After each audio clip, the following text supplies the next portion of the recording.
everyone. Happy Victober to you. It is truly the most wonderful time of the year. I already loved October, and now Victober has just elevated October even more for me. I love the coziness. I love the bookishness. I love how homey Victober is, and it just feels so festive in all the best bookish ways possible. I have been very much looking forward to you seeing this collaborative video. Thank you to all of the wonderful channels who sent in clips. All of the channel names and links will be listed down below.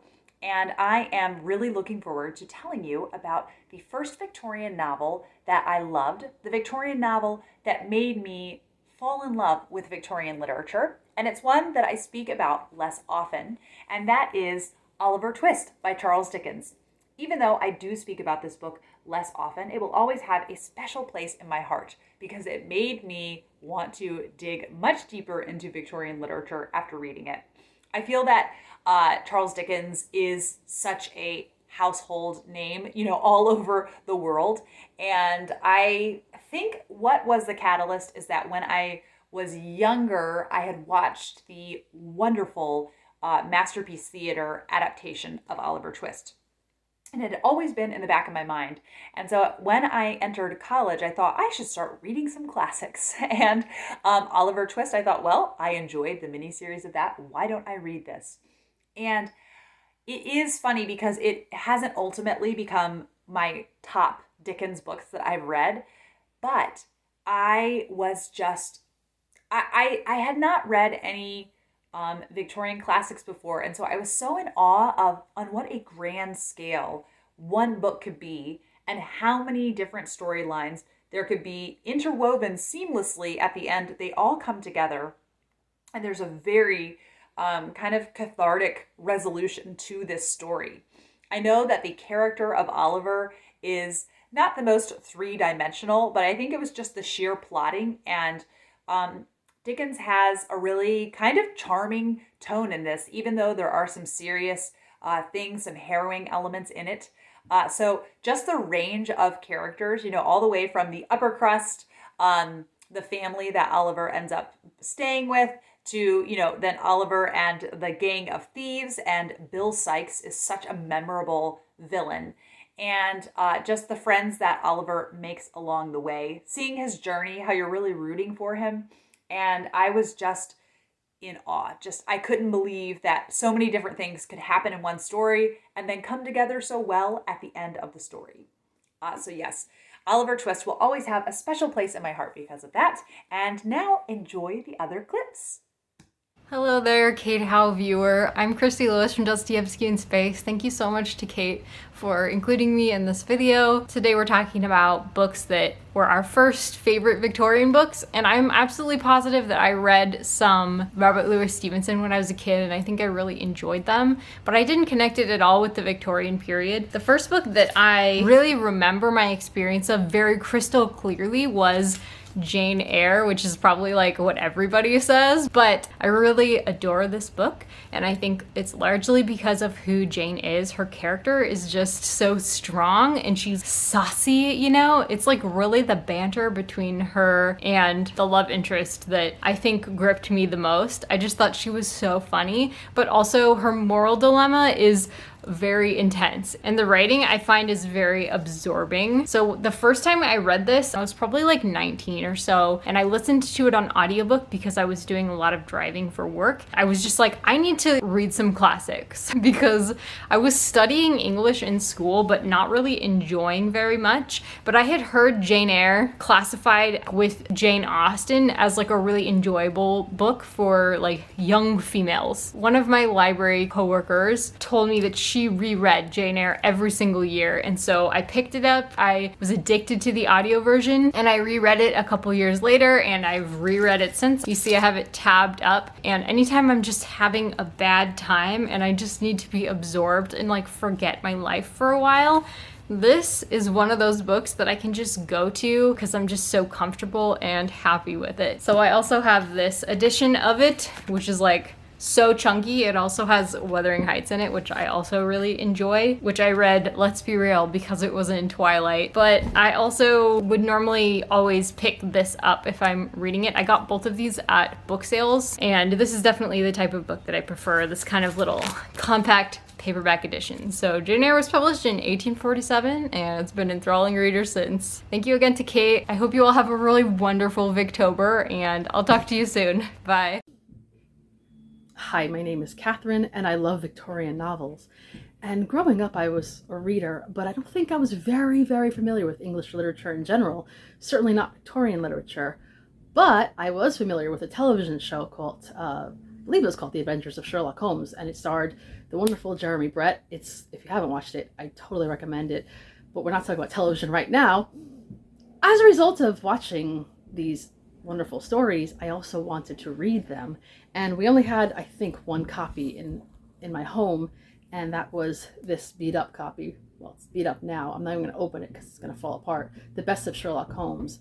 So I'm really talking about the entire works of the Adventures of Sherlock Holmes, especially, of course, because we're talking about Victorian literature, especially those that were written before 1901. But and here are some more examples of copies that I have. I think I have more than this, but see, it's a mild obsession of mine. And I really love the stories as far as plot. I mean, the characters were really interesting. There's so much I could tell you about the stories of Sherlock Holmes, the adventures, the mysteries. But I think most people who are watching probably already know all these things, or at least they're familiar. So I'm not going to really describe them, just how they affected me. When I started dipping into these stories, what I found really interesting was that I was reading about main characters who rented rooms in a city, namely London, a big city. And this was something, even though the stories themselves were very distant from my own experience, this experience was relatable to me growing up in a big city myself. So I liked that, because I usually read about places in the country, whatever, perfectly good. But it was nice to see people existing in a city, and it was just something I wasn't terribly familiar with in literature. I also liked they had descriptions of country houses that they visited, and yet I think that Sherlock Holmes and, Sir Arthur Conan Doyle's descriptions of the city of London really did turn me on to all things London. So this is not just literature, but definitely London itself. But eventually this would connect me to wanting to read more about this subject, and of course this led to Dickens, Charles Dickens, very much so, because he wrote a lot about London. But it also attracted me, the books, the stories, attracted me to the language of the time. Even though Sherlock Holmes was written in the late Victorian period, it's usually similar enough. So it was a good gateway to that type of language. Even all 19th century language, starting with Jane Austen, but we're not talking about Jane Austen today. So I think I continue to search for that feeling, that beautiful language, that enjoyability. And so every time I could get a hold, usually in the public library, of novels that seemed to be of that time period, I would. So that led to me reading all kinds of writings, including Thomas Hardy, George Eliot, Elizabeth Gaskell. And, it became an obsession. It became something that I have loved for decades and will always love, I believe. And also, the other thing that I loved about the stories of Sherlock Holmes, particularly the adventures of Sherlock Holmes, was that when the adventures were over, or sometimes at the beginning of the story, there would be descriptions of Watson and Holmes' time together, doing things afterwards, maybe going out to the theater, getting something to eat in the restaurant, getting very excited about it, or just sitting in their rooms having a drink and conversing about literature. And it was such a coziness that was unexpected in this particular genre. I love the mystery genre, but I didn't realize that it was, in a way, a cozy mystery in itself. So I was continuing after that also to look for that kind of cozy in literature, and I found it in some writers. I think Anthony Trollope has that occasionally, Elizabeth Gaskell, and probably numerous other Victorian writers. So yes, it was a really good start to my reading of Victorian English literature. It's fantastic. And so I recommend Sherlock Holmes to you if these sort of things appeal to you as well. Hello, fellow Victober lovers. My name is Tori from the channel Good Strong Words, and for me, one of my favorite Victorian reads of all time is one of the ones I first fell in love with. In my junior year of high school, I attended an AP literature course, and during that year, we read a lot of Victorian literature, and I'm pretty sure most of it was the first time I had ever read Victorian literature besides like A Christmas Carol by Charles Dickens. We read Wuthering Heights, I read Jane Eyre on my own, as well as The Picture of Dorian Gray by Oscar Wilde.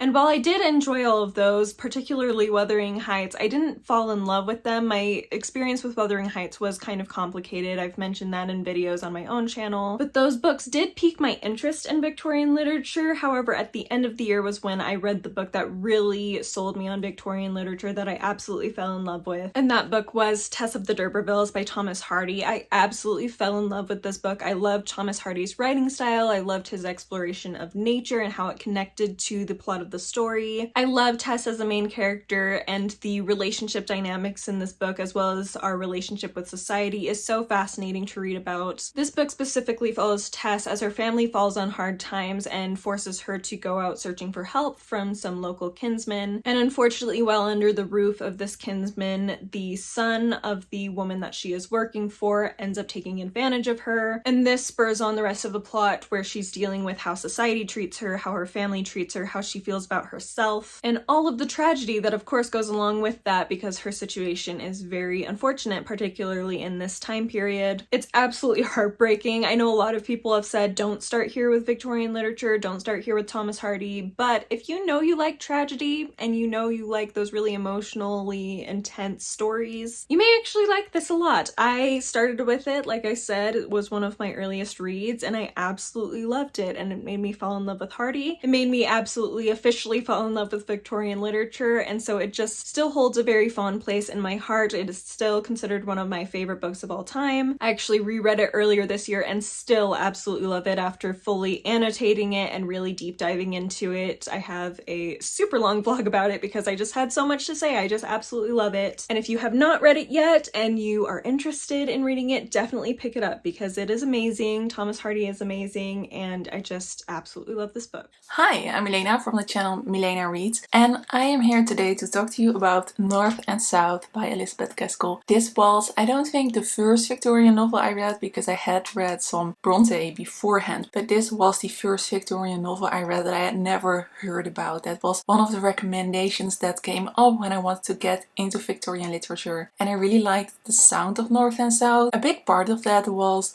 that a lot of people said it was quite political, quite socialist, so I was really interested to see how that was represented in a Victorian novel, and I didn't really know much beyond the Brontes and beyond Dickens. Simultaneously, this was one of the first classics that I read in English. My first language is Dutch, so it was a very challenging read for me, but at the same time I was surprised how easy it was to engage with the language and how easy it was to engage with the story of so long ago. Today, this book still has one of my favorite main characters. I really liked her inner world. I really enjoyed her doubt. We start out with her living in a village, and then her father decides to move to a industrial town, which is not good for her mother's health and also not quite good for her. But once she is in the new setting, we really start to see and explore her character and how she reacts in different situations. She meets a man with whom she has a lot of interesting discussions, and I really enjoyed the growth of her. One of my favorite parts of this book that made me fall in love, I think, with Victorian literature was how slowly the main character changed. One of my favorite parts was when our main character goes back to her hometown and see through her eyes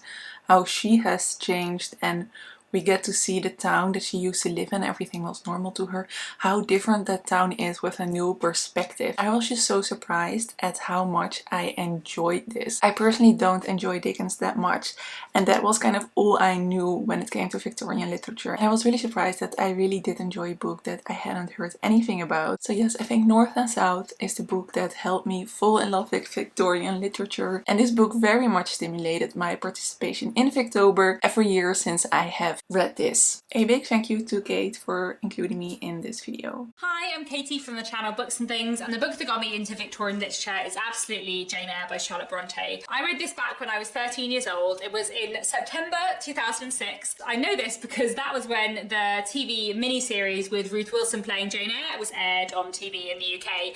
And I remember watching it with my parents, and I watched the first episode and I was just really, really gripped by it. So my mum gave me a copy of Jane Eyre to read, and I think I ended up reading the whole novel before the second episode came out, because I was so taken by that first episode and I just wanted to find out the end of the story, and I just absolutely loved it. Jane Eyre is such a wonderful book. It's such a wonderful coming of age story. I think it's a really great way to get into Victorian literature and a really great book to start with because it's in first person. The story is a bit more straightforward, you know, there's not all the millions of characters you get in Dickens or Anthony Trollope, but also it is a coming of age story, and it is a story about like being underconfident and being unsure of yourself and not sure like how you fit into the world or whether you deserve happiness. And actually that's such a teenage feeling, and I feel like for teenagers Jane Eyre is like such a good book to get you into Victorian literature. That bit where she talks about being like obscure, plain and little as a teenager, I felt seen and I just loved it very, very much. Jane Eyre is such a wonderful book, and it definitely is the book that started me on my Victorian literature journey. After Jane Eyre I went on to read so many more Victorian books as a teenager, and I just love it very, very much.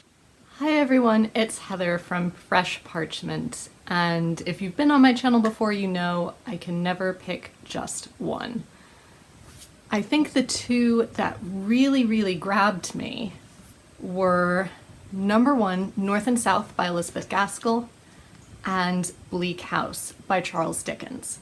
And I'm picking two because I read these at the same point in my life, of my own volition, which I think helped a great deal.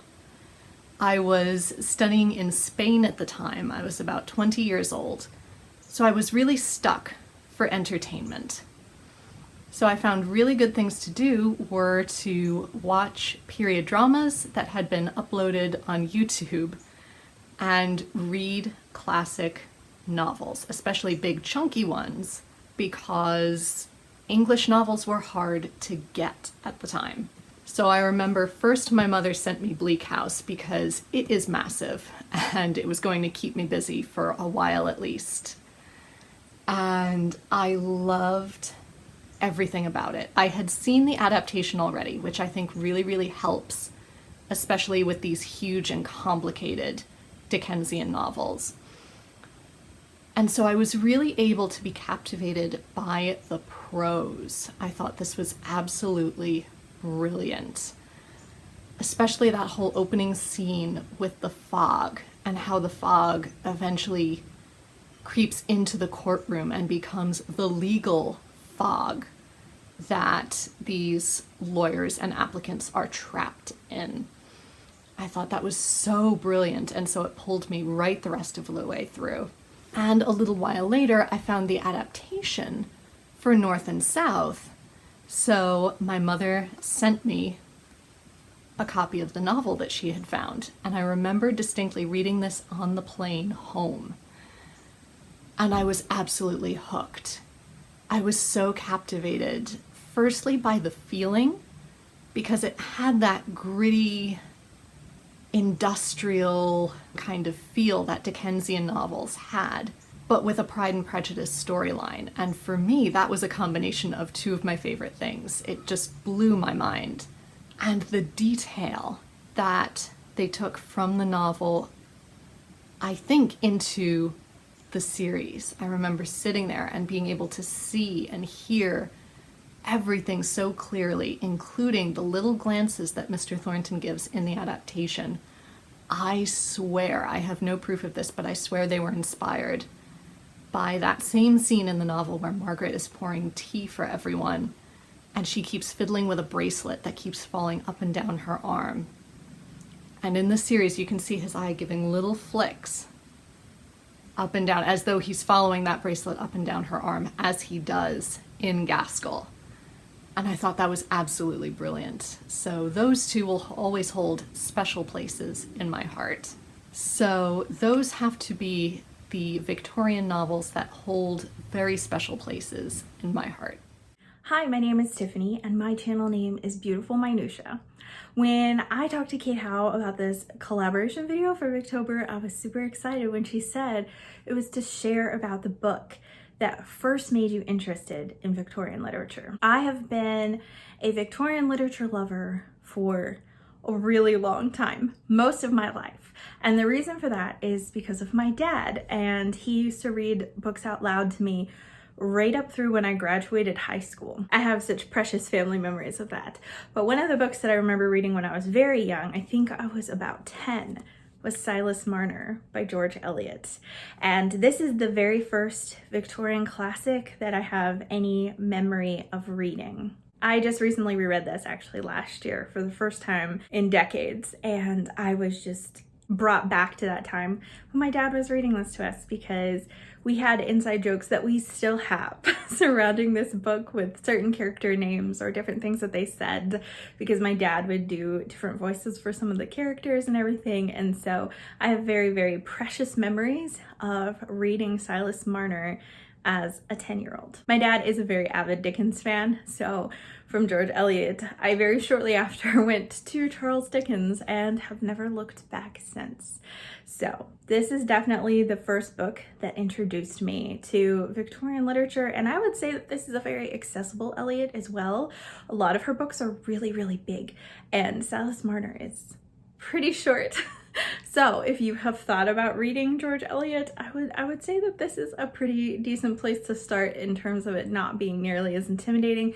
But I actually haven't read any other George Eliot books yet, which is shocking considering this was my introduction into Victorian literature. So I guess I'm not an expert in that opinion, but absolutely love this book. Have so many treasured memories of it, and it's such a joy to reread it as an adult. So if you haven't read Silas Marner, I hope that you give it a try. It's really wholesome and sweet. Hi there, I'm Ray from Ray of Sunlight, and the book which made me fall in love with firstly the Victorian period and then later on in life Victorian literature is, as for many people, Jane Eyre.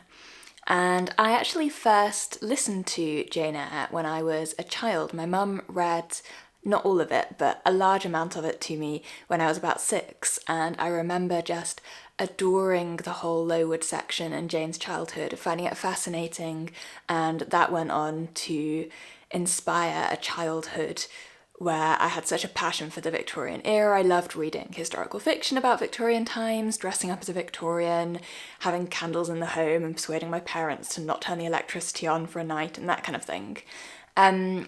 I then completely forgot the plot, which was very helpful because I think Jane Eyre is the best book to read without knowing what's going to happen. And when I was around 13 or 14, I read it again and it felt like reading it completely for the first time as a teenager. And it really was a pivotal moment in my reading life because I'd been a bit of a stagnant reader for the last few years. I never really got into YA books as a teenager. I didn't really like them. I missed the kind of classic children's literature that I'd enjoyed reading as a child, but I'd felt afraid of classic adults literature. And Jane Eyre has such a gripping plot, such a lovable heroine who is a real role model to me today and was a real role model to me as a teenager. And it just taught me that classic literature was accessible for me, and that led to a lifelong love of reading Victorian literature. So if you haven't read Jane Eyre yet, I couldn't recommend it more as a way to get into Victorian literature. Jane Eyre is a Bildungsroman novel, and it follows the orphan heroine Jane through her childhood, her time at a particularly challenging and unkind boarding school, and into her adulthood where she works as a governess at the mysterious Thornfield Hall. It was for me, as it is for so many, the beginning of a lifelong love of Victorian literature. Hi everyone, happy Victober. My name's Alice and my channel is Alice and the Giant Bookshelf, and today I'm going to be telling you about the first Victorian book that I fell in love with. Thank you, Kate, for having me here on your channel, and I would like to talk about Sherlock Holmes, namely the short story collection The Adventures of Sherlock Holmes. This was the first Victorian book that I ever fell in love with, and I fell in love with this book because my mum actually read these stories to me and my brother when we were younger, and I loved them, and this was probably one of my gateways into mysteries and the mystery genre. Sherlock Holmes holds a very, very special place in my heart. Before I had even heard of The Hound of the Baskervilles, I had been enjoying the short stories in this collection. So The Adventures of Sherlock Holmes collects 12 Sherlock Holmes short stories, and it was originally published in 1892. My absolute favourite in this book is probably The Speckled Band, which I think just filled me with both delight and horror when it was being read to me as a child. So mysterious, so intriguing, and I absolutely love the way Holmes solves his cases, especially that one. Another very firm favourite is The Red-Headed League. I think this classic Sherlock Holmes mystery is just one of his absolute best. But there are plenty to choose from in The Adventures of Sherlock Holmes, from the very first very famous short story, A Scandal in Bohemia, to The Five Orange Pips and The Blue Carbuncle. This just has brilliant mysteries, brilliant deduction by Holmes, and Watson, of course. So if you've never read any Sherlock Holmes, I highly recommend starting here with his adventures, with his short stories, and yeah, maybe check this one out in Victober. Some of the stories are very short, but they will keep you guessing, and I can almost guarantee that you will read more Holmes and Watson afterwards. Arthur Conan Doyle proves him and his famous creation to be absolute masters in this collection. I hope you're all reading great books for Victober, and I highly recommend picking up some Sherlock Holmes. Hi everyone, my name is Stephanie and my channel is Miss Richards Reads. So Kate asked us to talk about the book that made us fall in love with Victorian literature, and I feel like mine is kind of a cliche, but I had to go with Jane Eyre. This is really the first Victorian book that I really saw myself in. I love that Jane isn't your typical heroine. She's not necessarily stunningly gorgeous. She's not really extroverted or the life of the party. She's kind of quiet and keeps to herself. And I was like that growing up, so I really related to this. I also just loved following her journey, and there was just something special about the Victorian time period. And I feel like this book just really captures that. We have some drama, we have great characters, we have a gorgeous setting, there's a little bit of a mystery. So you get all these different elements rolled into one, and I've read this, I don't even know how many times, and I always look forward to it, and it feels like coming home. Hi, it's Roz. Now, do I remember the first Victorian book that I read? No, I don't. But I do remember the first one that made me really fall in love with the Victorian novel and Victorian literature. And that was one that I read when I was 14 going on 15. And I think I was exactly the right age to read this book for the first time. Why do I say that? Well, I was maybe a year or so younger than the heroine is at the start of the story, so I was ready to identify with her feelings and her experiences. I was young enough to be sucked in by and overwhelmed by the melodrama and emotion of the plot of this novel. I'd read enough solid literature to not be put off by a fat book with, and not to find the prose too old-fashioned or ponderous, or, to appreciate it. I was old enough to pick up on the strong sexual undercurrents of this story, and they're very much there, and just mature enough to not be disappointed when it didn't turn out to be the kind of romantic love story that I perhaps was expecting, and to appreciate and enjoy instead a book about how a young woman's decency and good-heartedness and good intentions and intrinsic innocence could be exploited by the men in her life. her father, her husband, her lover, all of them. Have you guessed what it is yet? I bet you have. It is, of course, Hardy's wonderful tragedy, Tess of the D'Urbervilles. Hi, my name is Janelle and my channel is Too Fond of Books. I'm so excited to be part of this collaborative video that Kate Howe is putting together, and I love Kate Howe's channel. It's so fantastic, and I especially love Victober. Victober is one of my favorite readathons. The question that I'm supposed to answer is the first Victorian book that I loved, or the Victorian book that made me fall in love with Victorian literature.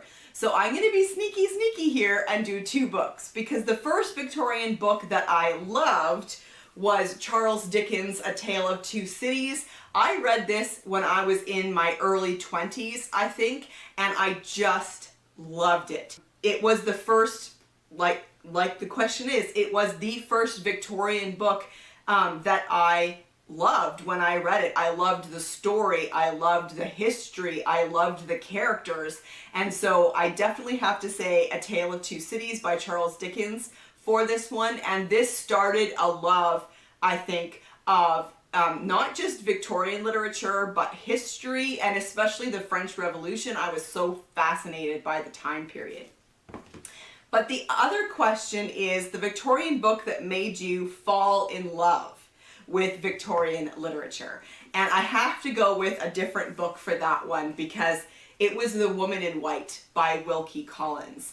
Other Victorian literature felt very much the same as Charles Dickens, and I loved some and I didn't like others.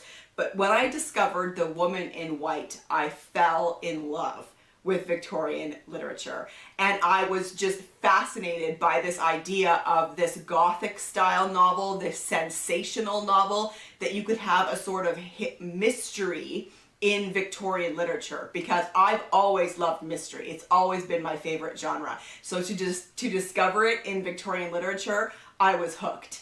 And so Wilkie Collins is, and forever will be, my favorite Victorian author, and The Woman in White is the book that caused me to fall in love with Victorian literature. I hope you had a fantastic Victober.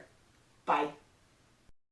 Hi friends, this is Amy of Hearthridge, and Kate asked us to share what book or novelist brought us to a love of Victorian literature. I think the two that really jump out to me is Thomas Hardy's The Mayor of Casterbridge. This was just so intriguing. It was such an interesting study in someone's character and their self-worth and kind of the making of him, and how, if we're not careful, things that are good for us and that we're striving for can become something negative in our life. I feel like this title has a double meaning.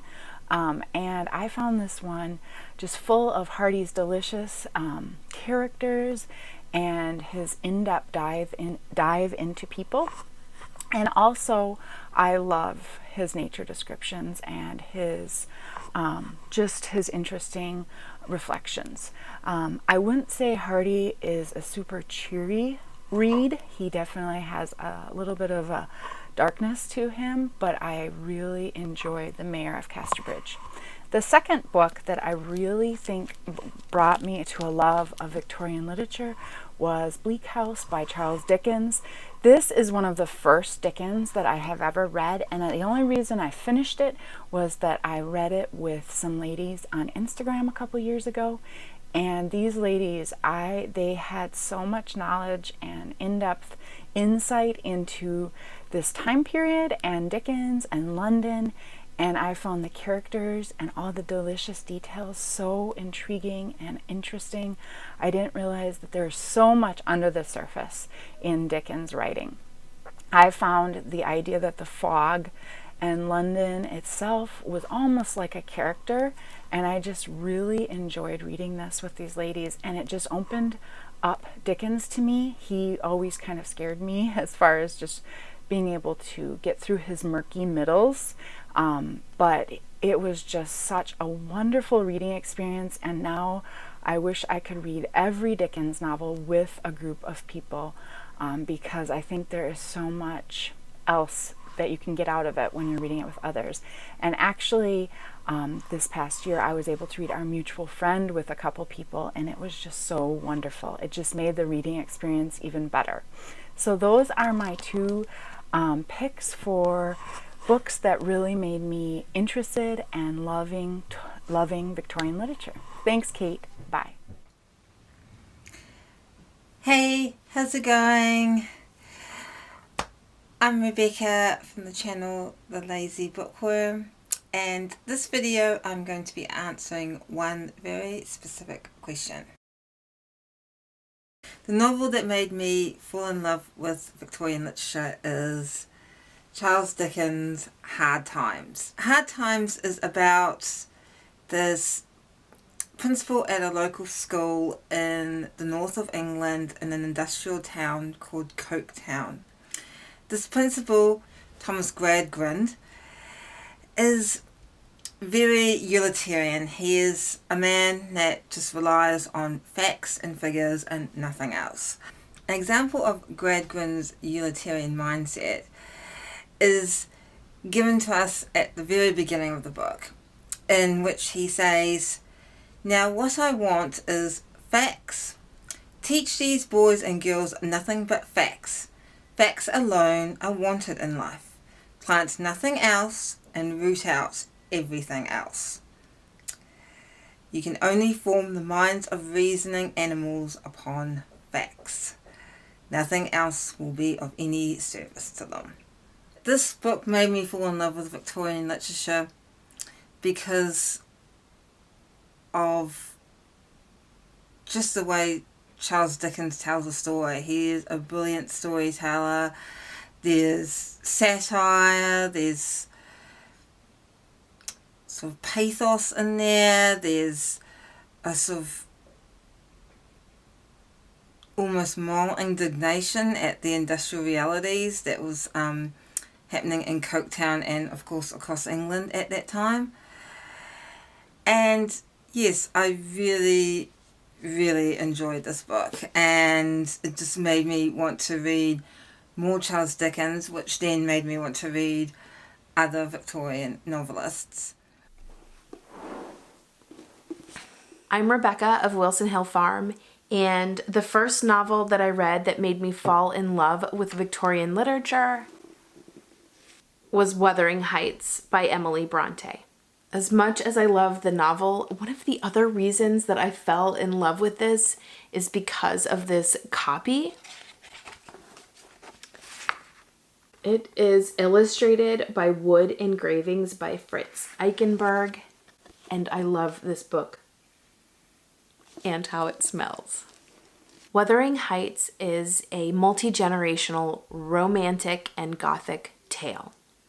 We follow the Lintons from Thrushcross Grange and the Earnshaws from Wuthering Heights throughout many years. What makes this Gothic is the macabre and supernatural events, the ominous and eerie setting, and the dark characters that really struggle with wildness that manifests itself as jealousy and greed. What makes it romantic is the love that spans through people who really can't be in love, and then the redemption that eventually occurs at the end of the novel. Without giving too much spoiler away, my take on the end of the novel is that our main character, Heathcliff, is finally reunited with the love of his life, and the family struggles is finally redeemed in the last generation that we are allowed to learn about through this tale. Hi, I'm Kira from the channel Kira the Scrivener, and today I'm going to be talking about my favorite Victorian novel. This was interesting for me to find because I found that I was in the middle before I even discovered that I knew Victorian literature. So I didn't choose the first book that I read, but the first book that I remember being completely captivated by, and that was Elizabeth and Her German Garden by Elizabeth von Arnim. This is a semi-biographical novel about her life and her experiences of being a woman. It was released in 1898 and deals with this woman who is a young mother of several children who wants to escape British society and live in her husband's rural estate and just a garden. She is very tired of all of the socializing, all of these things, all of these constant demands on her life. Von Erman was born Mary Annette Bucamp, and she was born in Australia, but then she immigrated very early in her life to England, married a German aristocrat, which is where she got the von Arnim from. They had a very tumultuous marriage with lots of children and lots of affairs, and then after his death, she remarried to Russell and became a Countess of England. So her career goes from the late Victorian era all the way through the Edwardian into World War I and then into the 1920s as well. She also has some interesting connection to many famous writers, tutoring her children and her having affairs with several others. And yeah, she's a very interesting woman, but I really liked this book because it's very quiet. It is very, very funny. It is very short, and it just allows a woman to be a woman. It reminded me similarly of one of my favorite other books. This is Lucy Maud Montgomery's Anne of Green Gables, which I don't think gets enough credit, even though it's not Victorian, so I won't talk about it too much here. But I really think that it looks at this quiet inner world of this and relationships in which we have. And one of my favorite ongoing jokes in this book is that there's this woman writer who is like so excited about writing, and she comes to the town and all she does is talk about writing, and everyone is like, are women supposed to be writers? Can they write?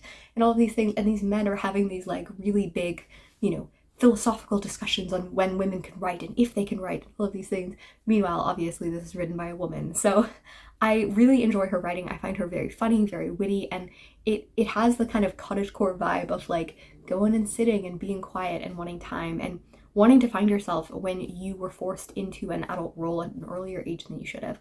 And yeah, it doesn't have as many profound themes as some of the other Victorian literature that I've read, but I feel like it's underrated in its quietness and its reflectiveness. And I think those are qualities that are sometimes overlooked in literature when we remember it. And I think that Elizabeth von Arnim and her writing is very owed a reconsideration as Victorian literature.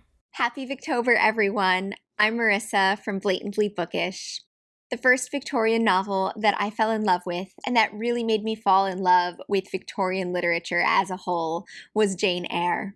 I can only imagine that you'll be hearing a lot about Jane Eyre in this collaboration video, because I feel like it's a gateway drug to Victorian literature. It's approachable enough that it can be read and understood and enjoyed by a teenager, but it's also emblematic of so many things that are really so great about Victorian literature. I know personally that I originally fell in love with Jane Eyre because I really identified with the character of Jane as a teenager. At its core, Jane Eyre is about the character of Jane growing up and finding her place in society, and her struggle to reconcile her spark of personality and fierce individualism with what society expects of her. And that really struck a chord with me as a teenager, because that's what a good coming-of-age story is, no matter the century. I felt as if I was going through something very similar, reconciling multiple sides of myself to fit in and be accepted, while struggling with a more rebellious, passionate, and creative side of myself as well. Apart from Jane herself, though, there are so many other aspects of this book that initially made me fall in love with it. I have such strong emotional reactions towards all of the characters and was obsessed with the love story in Jane Eyre.